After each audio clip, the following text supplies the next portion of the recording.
What is going on, ladies and gentlemen? It is Bleav in Bears podcast. We are the Blitz. It's Marshall Harris. It's Clay Harbor. It is Gabe Ramirez. And of course, today we're going to try to break down this Bears final preseason game. How did Tyson Bagent do? What did that defense look like with some turnovers getting into the end zone? We'll get into all of that today on Bleav in Bears. But the way we're going to start off our shows, we like to argue in a friendly way, the three of us. Discuss. We like to discuss. Yeah. There you go. How to discuss. So we have a segment. It's called Truth Be Told. None of us know what we're going to say right now, but we all have a bold statement that, of course, is going to elicit some conversation, hopefully some thoughts on you guys as well.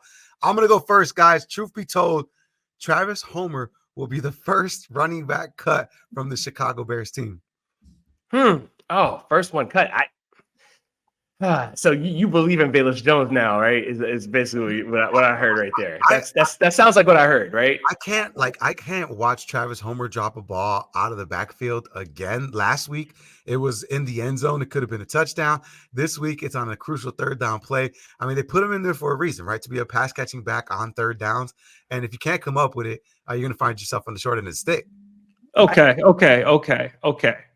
He's a running back. But we all know what Travis Homer really is because I've been that guy before in the league. He's a special teamer. He's core four. They don't care what he does in offense. Is he going to get any carries or is it going to be DeAndre Swift, Khalil Herbert, Roshan Johnson? No, he's not there to catch football. He's not even there to run the football. He's a running back. You think he's going to make the team? So you think he's going to make the team? His name is a specialist. It depends.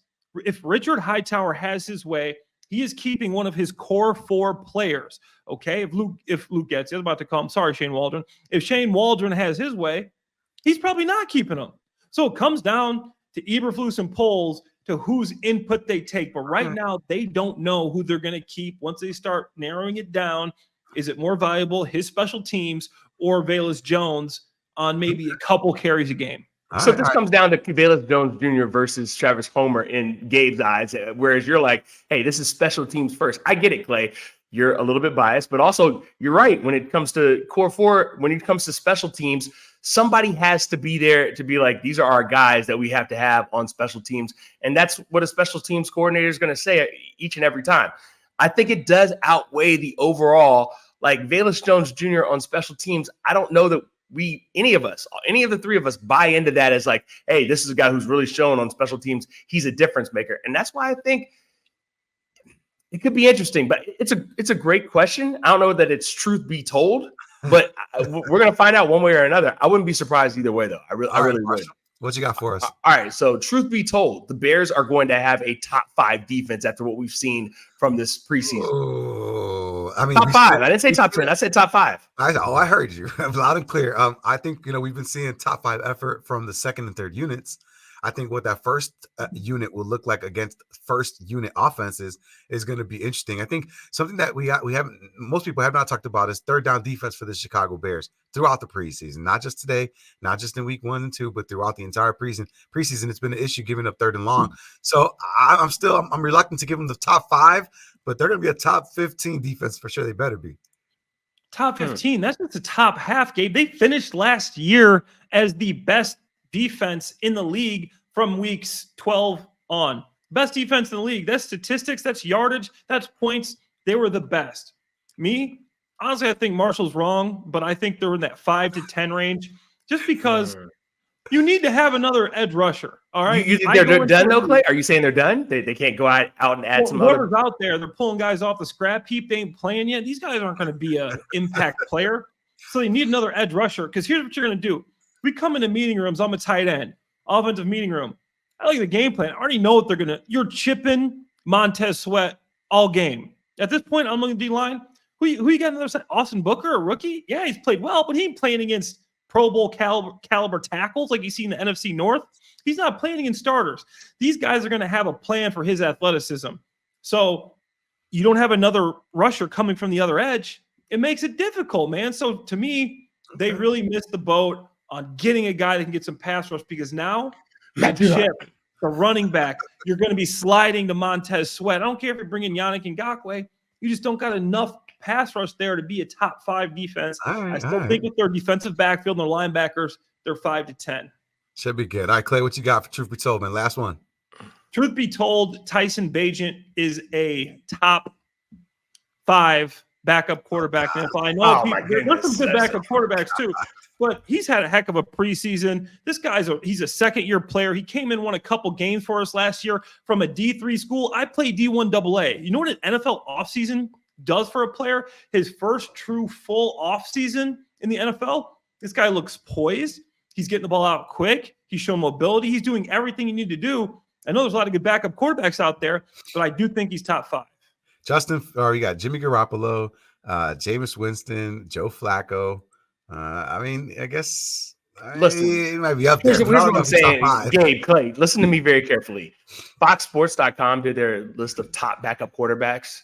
There were 20 of them. Guess who was not on the list of those 20? Tyson Bagent wasn't on the list. What is he? Listen, he's a second-year quarterback. What has he really done? Now, here's what I will say he has done. He was able to be slotted in, and the team went 2-2 with him as a starter. That's great. That means you didn't go 1-3, but you also didn't go 3-1 with him as a starter. He beat a backup quarterback has to have a certain replacement level ability. He can do some things very well. He gets rid of the ball quickly. He does some other things that aren't so well as far as having a strong arm and making big-time throws. I think he's gotten better, sure. I don't know how much they'll have to use him. In a perfect world, we don't see much of Tyson Bagent unless there's blowouts, and who knows if the Bears are going to be involved in any blowouts. Either way, but I think he's a good backup quarterback in terms of solid, but I don't think you're like, oh, yeah, they got one of the best backup quarterbacks in the league. So top 5 for me is pushing it just because he doesn't have the experience that a lot of backup quarterbacks around the NFL have. Do you think Tyson Bagent is better than Justin Fields? I think Justin should start. No. I think Justin Fields is No, better. not do right you now. think Tyson Bagent is better than Russell Wilson? No. Okay. That was a ridiculous ask. False be told, Tyson Bagent is a top 5 quarterback. I still think top 5 QB. You heard it here, Tyson. I Bleav. All right, man. Well, let's keep this thing going. Of course, the Bears win today, 34-21 against the Kansas City Chiefs. Tyson Bagent coming out firing from the very beginning, get a touchdown on his very first drive. You saw Rippon get in there, have some go as well. And then, of course, Austin Reed in the tail end, getting a lot of work in that third and fourth quarter. Fellas, what can we say about this offense of the Chicago Bears, in this final preseason game with guys kind of playing their tail off trying to win that roster spot? Definitely like the effort, right, Clay? Like you liked what you saw from an execution and effort standpoint. They took advantage of the fact that the Chiefs defense was giving them a lot of second chances with the penalties and everything else, especially early on. And they took advantage of that. So I think overall you have to say, hey, as an offensive coordinator, Shane Waldron has proven to me through this preseason that he looks like the guy we thought he would be in terms of being battle tested, a guy who's proven that he can get it done with new players, getting his system inputted and have everyone believe and really buy into what he's doing. Everything looks kind of almost like a Hard Knocks episode, if you will, where, hey, everything's going our way. But guess what, guys? It's the preseason. So we're about to find out in a couple of weeks how things really stand. But you have to, there's nothing to point out and be like, I'm poking holes through what the Bears did this preseason, especially offensively. Yeah, Clay, would you want to play for a guy like Shane Waldron watching his offense for the first couple of weeks of the preseason? Absolutely. The guy spreads it around, a lot of motion, fun offense, makes a run and pass. That's what you want. But I just want to say this, we're watching these games of these players, and to us, it's kind of like this chill, relax, this preseason doesn't matter. If you're playing in this game, you are playing in this game for a reason. I've played in this game. I've played in this game a lot, more than I wish I had to, okay? I've also sat in this game and known that I got a roster spot. But these guys are playing to them. It is a Sunday night. The lights are on. You are playing 100% balls to the wall. Excuse my language there. Because if you're playing in this game, it either means you're fighting for a roster spot or you're fighting for a place on the depth chart. So these guys are treating this like a game. For some of these players, most important game of the year. They're going to be playing special teams during the season, but they had a chance to put it on tape for all 32 teams to see. In practice, your team gets to see. Now on preseason games, all 32 teams get to see. So this is always an important game. I love watching these games because it does have that intensity with the players. They're playing for their lives. Some of these guys, this is the last football game they'll ever play. So to me, I love watching these games. I did see some good things on offense. I thought Velus Jones made a case. I thought DeAndre Carter needs to start packing his bags. We're going to get to this later. And I thought Tyler Scott impressed me more than anybody. He had a couple drops, but showing that he could be a guy that can catch the ball. Tyler Scott getting 9 targets, 6 catches for 99 yards. I mean, he's going out there saying, I'm going to be this wide receiver 1 in this preseason situation. But in December Webster as well, you saw him with a lot of passes, even last week from Caleb Williams. I mean, this is a wide receiver room that we already know is going to be deep, right? When you're looking at what teams are going to be looking at these roster spots for the Chicago Bears, they're going to be coming for these wide receivers. Yep. And they're going to be coming for these defensive backs. But again, Tyler Scott, I love what he did. He to me was a standout guy today. And I was just excited to see somebody like that step up in the absence of those top 3 wide receivers. I think the big thing for me watching these games is realizing how far the Bears have come before we even get to the regular season. Just in terms of what you just said, they've got wide receivers. And not only do they have wide receivers, but they've got guys fighting for the last spots that now it's interesting and intriguing because, 1 through 3, it looks pretty good. So now it's like, okay, who's going to be the backup to the backup to the backup? And now the quality of the overall roster is kind of showing at most positions, not all, because we just talked about pass rush, but at most positions, but especially offensively, you're like, Caleb Williams really does have all the tools he needs to succeed. And Clay, you're absolutely right when you talk about how important these games are for these players, because it is film for 32 different teams to see. And you may not end up on the Bears, but you might end up on another team because of what you did in one of these preseason games or all of these preseason games, cumulatively speaking. And the other thing for me watching this is just understanding that, hey, maybe I'm not on the 53-man roster, but if the Bears get me on the practice squad, people are going to get hurt. I've got to be ready for my next opportunity to make a play and to continue to practice with this team and show them what I can do over the course of the season. Before we move on, I wanted to say one other thing. Is like, even if you're like a veteran guy, right? A guy that's played, I remember when I got cut by the Eagles after I played 3 years, my 4th year with the Eagles all preseason. I was the last cut. I was number 54. And when I got cut, I got picked up the following week by the Jaguars. And when I came in, the coach sat down and we showed a number of plays of what I did well, what I need to improve on before the season even started, right? So I thought there'd be some plays from my career, man. I made a bunch of plays. I played for 3 years. The tape he had pulled up was the tape from the preseason. The most recent, what have you done for me lately, league? We don't care about last year, what you did. So these preseason games matter not only for the undrafted rookies, but for the 1st, 2nd, 3rd, 4th year guys, even though they might have other tape. This is still the tape that all the scouts are judging you off of. Yeah, and we saw it today, right? Good tape for some guys on offense, but also some guys on defense, right? And the Bears, of course, get 1 sack today from Sean Mallory. Did a pretty solid job in pass protection. You saw 7 pass deflections from the Chicago Bears.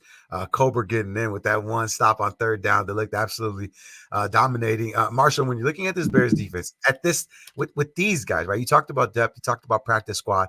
I mean, there's a lot of slots that these guys are going to be trying to take up on defense.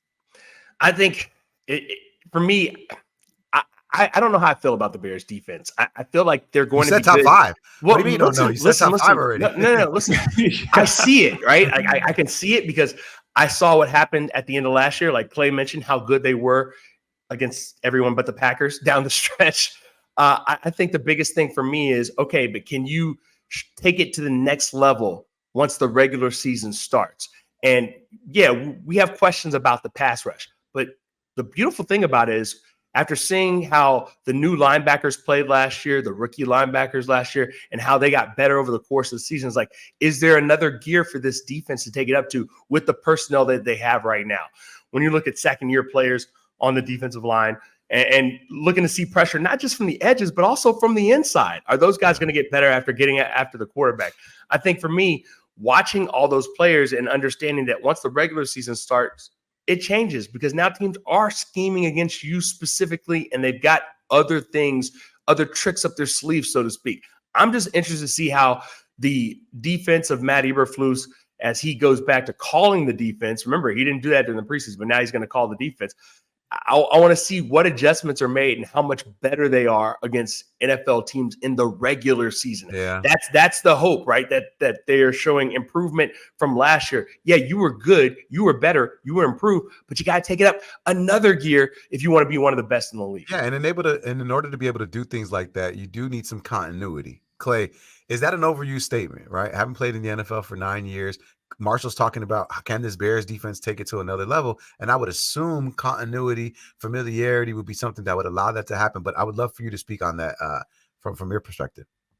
Well, firstly, it's they're getting to the third year in the system for some of these players. You look at Kyler Gordon, Jaquan Brisker, Jalen Johnson, all these guys, Tyreek Stevenson, second year. So now you have multiple years in the system. So you know all the plays, you know the checks, you're getting used to each other's calls. So the defensive backfield, that's huge. And then even the linebackers, we forget these guys only played together for one season. This was their first year together. TJ Edwards, Terrell Edmonds, and obviously the Sandman, Jack Sanborn. So for them learning how to play off each other, knowing how they get the calls out and knowing the system, when the call comes in, you're getting it out faster because it's just second nature. That will be really good. And to speak on today's game, I thought Austin Booker showed up again, in the pass rush situations, didn't really make a mark on the stat sheet. Dominique Robinson was playing tonight, didn't get much out of him. I just keep waiting for this guy to pop because he's such a big physical player, and I just haven't seen it from him. I don't think he's a guy that you're going to be able to count on for legitimate snaps this year, which is unfortunate because you don't have depth there. I liked what I saw from Jonathan Owen tonight and throughout training camp, throughout preseason. I don't think he's just Simone Biles' husband. I think this dude can play too. He's proven that. I mean, getting 5 tackles says a lot, and he did it last game too. Put a lot of tackles on the board. And then Daniel Hardy. I mean, what can you say about this guy, right? I mean, you talk about Clay in the beginning of the pod, not knowing where that pressure is going to be coming from the other side, but man, you know what it is. Like you said it a second ago too. The tape is there. Daniel he could Hardy be a surprise guy. Yeah, he's a guy that's getting after it, man. And it's with Walker, Robinson, Hardy, and Booker. I mean, to me, and obviously it's a bit of fandom on my side, but and a little bit of optimism, but you feel like those are capable. Whereas maybe a couple of years ago, right, Marshall, you were looking at this Bears defense, who was on the opposite side of Montez Sweat or Yannick Ngakoue for that matter. I'm about to say Montez Sweat wasn't even on this team until halfway through the last year. I think that's the big thing and that's why I said it. What I said about other guys stepping up. We're really just waiting around to see. We know what Montez Sweat is, right? But who's going to do it opposite him? And Clay, you're absolutely right. If they can just account for him with the chipping, the double teaming, however you want to deal with Montez Sweat, if there's no threat from the other side, what are you going to do? That's why I said I think it's really important to see what happens on the interior and then what kind of defense Matt Eberflus is calling in terms of how aggressive are they going to be? Are they going to depend on 4 guys up front? Or are they going to how much are they going to try to do extra stuff? How much will they blitz? A lot this preseason. Oh, yeah. They've thrown a lot of pressures. I don't know if they're just doing that to throw it out there because Eberflus is known for the guy to be the rush 4, drop 7 type coach, but he's shown a lot of blitzes. Washington's calling the plays in the preseason, right? Oh, Washington's calling the plays. He's probably a little bit more in the preseason, a little bit more aggressive than what Eberflus will be. So I think what any defensive coordinator would be in the preseason because he's like, hey, I'm not doing this in the regular season, so let me shoot my shot.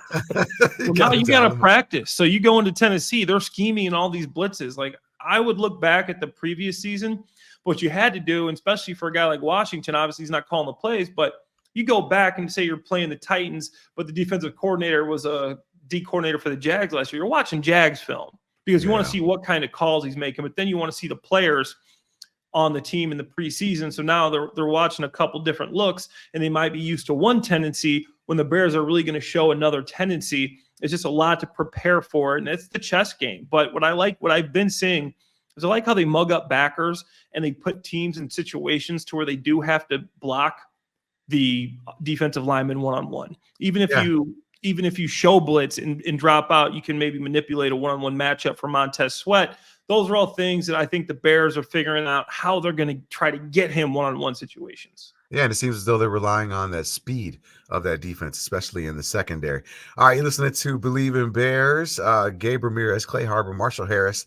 That was a little bit of chat on offense, defense. Now, we call this segment At Us Then. And the reason why is because I think the 3 of us are about that life. Well, at least I know Clay is. If I'm ever in trouble, I could just point to Clay Harbor. He'll have. Is that what we're gonna do? Clay's the boogeyman. Yeah, so add us, but then we'll just send Clay after you when this happens. But the reason why we say it's an opportunity for you guys to interact with us. If you add us on social media, then that way you can ask us some questions. We'll drop them into the Bleav in Bears podcast, just like the one that got sent to us after our first one, fellas. It says, how many wins do you think the Bears can realistically pull off this season? And what do you think will be the biggest factors in getting there? Marshall, I'm going to start with you. Man, listen, it begins and it ends with the quarterback position. Caleb Williams, how quickly he acclimates as a rookie quarterback. If he does that, the Bears can win 10 games. They can get to double digits. But if he doesn't do that, it's going to be hard to get to double digits. It might be hard to even have a winning record. We're looking at a team that might only get 7 or 8 wins. If Caleb Williams does well, and, you see how that schedule starts, Tennessee, nothing's a gimme to start the season, right?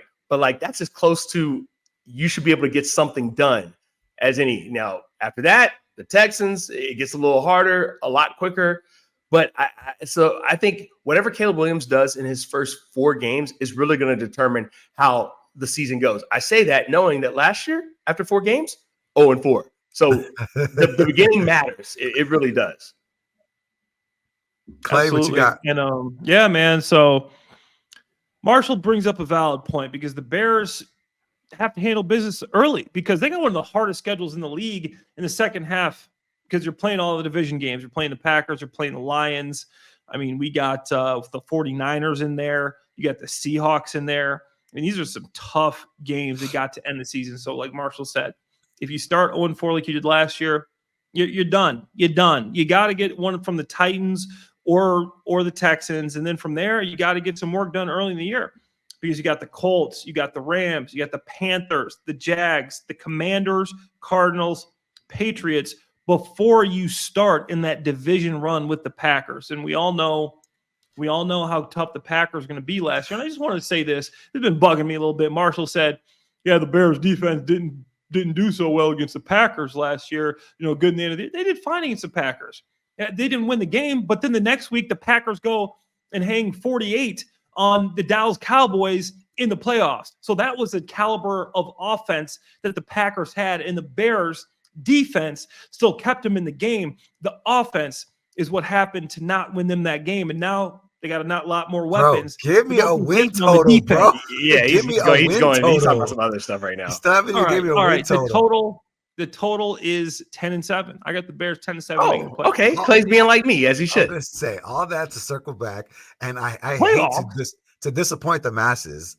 But go ahead, disappoint the masses. Oh, I will, because after watching these last couple of preseason games and seeing what the defense can be, cleaning up mistakes from a rookie, I do also think that the Bears can win 10 games. Oh, we're on the same level. We're all across the board. That's why I said we're disappointing the masses because we all agree that this can be the outcome for the Chicago. But the one part that I disagree on is the need to start off hot. I think Caleb Williams can be a guy. Hold on. I think Caleb Williams can be a guy that can figure it out later in the season and put together some victories later on as well. As we know in the NFL, you just got to get to 10. It doesn't matter how or against what teams. It's actually just getting to that number. And if you can find, you're going to win some games you shouldn't, and you're going to lose some games you shouldn't ultimately over the course of the season. But it'll be interesting to see. I'm glad we all got. Don't forget to add us though. At us so that we can answer your questions as well in our segment. But now it's time for the final 5. I know, sad. Last 5 minutes of the podcast. This is where we get into our predictions, our outros, etc. Gentlemen, the last preseason game was finished. And now the Bears are left with the decision as to who will stay on this roster. It seems like pretty cut and dry. It seems like they have their guys already, but this is the sticky part of the preseason, right? Well, I'm really interested to see what happens at tight end. That's like where I'm really looking to see. Okay. Are we going to keep, like, for instance, Kari Blasingame? You guys saw him tonight, right? So are they going to go with a bunch of tight ends and no fullback? Are they going to go with several tight ends and a fullback? We know where the tight end guy Clay believes, but no, seriously, I want to see is Blasingame a guy that's going to be a roster? That's like really what I'm watching for. I'm not looking at Velus Jones Jr. as a guy who's going to be on this team. If he is, he is. And like, okay, that's interesting. But if he is, that means somebody else isn't. So is Blasingame like probably the guy that's going to be odd man out if they go in that direction? No. They keep what? So he's in the running backs room, right? Velus Jones Jr. So Blasingame also in that running backs room, right? Yeah. So if you watch today, what you did see was a lot of the boss play, right? Boss means back on strong safety. Waldron's using a fullback. I know he didn't last year, but to me, from what I'm seeing in training camp, what I'm seeing in the preseason, it looks like he's using a fullback. So I think Blasingame stays. But I could see a situation where the Bears, because we saw it with Velus Jones and how valuable he looked, where they would put Blasingame on the waiver wire to make the practice squad, so that way someone doesn't lay claim to a guy like Velus Jones. Because if you keep Blasingame and put Velus out there, you don't wait. Hold on. Okay, let's have that for the last couple of minutes here. You don't think that if the Bears put Velus Jones Jr. on the waivers that nobody will pick him up? You think they'll make it? Somebody will probably pick him up. And Ryan Poles is like, that's my guy. And I think ultimately what a GM wants is what a GM gets. Like if he wants to make room for him, he can make room for him. Clay, you don't think nobody will pick him up? I think he makes it through. I don't think nobody's going to pick him up because he can't return punts. You're not comfortable with him returning kickoffs. So are you going to really sign him to play running back when all you got is literally 20 carries of his entire career and trust to hand him the ball? Because he doesn't got the special teams value outside of returning. If he can't return, which we know he can't, I don't think a team's going to risk cutting one of their guys to pick up Velus Jones. I think he makes it through and you can stash him on practice squad and try to make him into a running back with that extra time. That makes sense to me. Yeah, I think when you're looking at him, I mean, it's going to be interesting, right? Because there's a lot of running backs there. I mentioned at the beginning of the show, I don't think Travis Homer is going to make that cut. I think there's going to be some wide receivers like every preseason, right, that break your heart when they don't necessarily make the team. The Bears are going to keep 3 quarterbacks, we're assuming, right? So Austin Reed is going to be the odd man out there. Yeah, I think everybody could see him on the practice squad, and they keep 3 quarterbacks. You know, with the new rule about you can keep 3 quarterbacks now, and it doesn't count against you, right? Yeah. And then Ian Wheeler, practice squad. I like what he's done. Simba Webster, I think he's an NFL wide medical receiver. school can wait. Yeah, I think he's an NFL wide receiver, but I think Simba Webster is a practice squad guy. So it's interesting because, like you said, Marshall, it's a roster that's became a lot harder to make instead of cutting. Which is a great thing, not a good thing, a great thing. A great thing. But tough decisions. Yeah, and we will have the opportunity to discuss those difficult decisions on Tuesday when we give you guys our next episode of Bleav in Bears, the Blitz podcast, coming back at you. So make sure you add us. Like we said, follow us on all social media platforms so that way you guys can stay in tune with us as we keep you guys informed all season long. For Marshall Harris, for 9-year NFL vet Clay Harbor, I am Gabe Ramirez, and this is the Bleav in Bears podcast. Dub Bears.